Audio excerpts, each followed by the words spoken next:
And while we're talking about pursuing holiness and just truly seeking the Lord and letting go of the ways of the world, I want to speak from my own experience. So when it came, and this is going to sound like, oh, like, so you just mean letting go of this, and that means that you're, righteous. That's not what I'm saying. But these are some of the things that were of the world that I was doing, thinking that I could do them and truly have a relationship with Christ, and it just was not going together.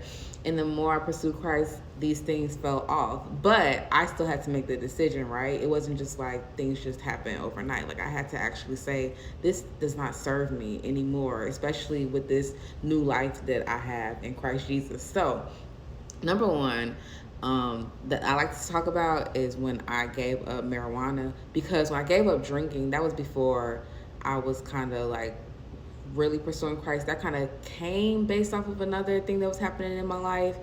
But when I look back, it was all God's doing. But I really like to talk about how I gave up smoking marijuana. I started smoking marijuana in my freshman year of high school, and like just on and off. And then when in my adult years, I started doing it more because I had more freedom and all the things like that. So I would do it before, like, events and all the stuff like that. And I always felt like I couldn't be somebody who smoked like all day, every day, because I felt like it gave me anxiety. And people will always say like, oh, well, it helps my anxiety. And I'd be like, well, it gives me anxiety. But I liked it at the time because I would laugh. I would have like these belly aching laughs off of it, right? And these crazy things that would happen that would be memories that, would make me feel like, oh yeah, like I love doing this, party drug or whatever like that. But I realized the more I was pursuing Christ and I was still trying to hang on to this. First of all, I was trying to find all these substitutions. I was like, well, maybe I could find something perfect for me. I was going to dispensaries trying to find the perfect kind of THC for me. That was ridiculous. And then it got to a point where one night, my husband was going out to hang out with his friends. I had him like roll me a blunt or whatever like that, 'cause I was going to chill, watch a movie, blah, blah, blah.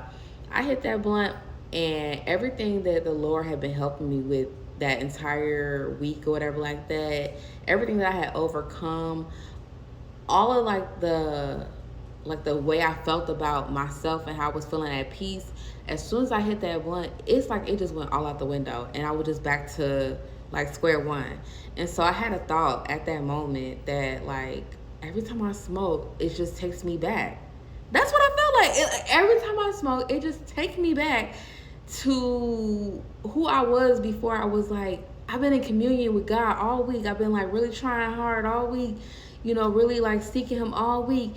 And my nervous system is feeling better after I do these things. But when I hit this blunt, it just undoes it every single time. And that's the devil. Okay, so I just want to speak my truth, because it might help somebody else identify how how the devil is working in your life, because that's what he was doing. God would plant seeds, and then the devil would come and just take them. He would plant a word, the devil would come take it. Every time I would partake in these things of his world, like, and I just finally I caught on to it that night. It was like the Lord just spoke to me like, you got to let it go, because it brings you back. It's not helping you at all. He reminded me of how good I was feeling throughout the week not doing these things. And when I was standing on His word, 'cause I was going to church. I don't even think I was really reading my Bible then, but I was just kind of like going back to church and stuff like that. And I would be feeling so good and encouraged. And then it gets to the weekend again. It gets to Saturday, Friday, whatever like that. And I'll hit that blunt and I'll be just right back to who I was before. So stop letting the devil take you back. Let go of his ways. Let him go. Let him go, because once I let that stuff go, I stopped smoking December of 2023. When I let that go, my nervous system feels so much better. So much better. I've had belly aching laughs still, okay?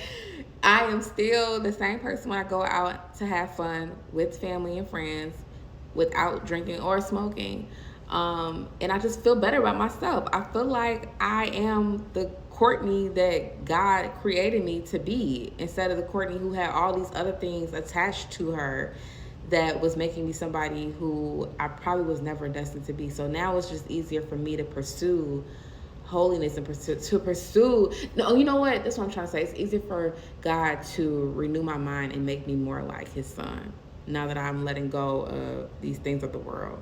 So I just love giving that little thing, that little story, because so many of my people are tied to weed. And I know we've been joking saying like, dang, y'all, weed the new crack, but like for real. And I know our parents were trying to tell us, they were trying to warn us, like, I don't know what y'all smoking, this stuff that y'all smoking is just got some different stuff. They weren't playing. And then now the enemy has like opened up all these dispensaries, so now we think like, oh well, my weed from a dispensary, I'm good. You think that them people won't plant these things in your community to keep you addicted so that you can never know who you are? Anyways, I'm done. Y'all have a blessed day. I think I'm done with my 3 videos of testimonies.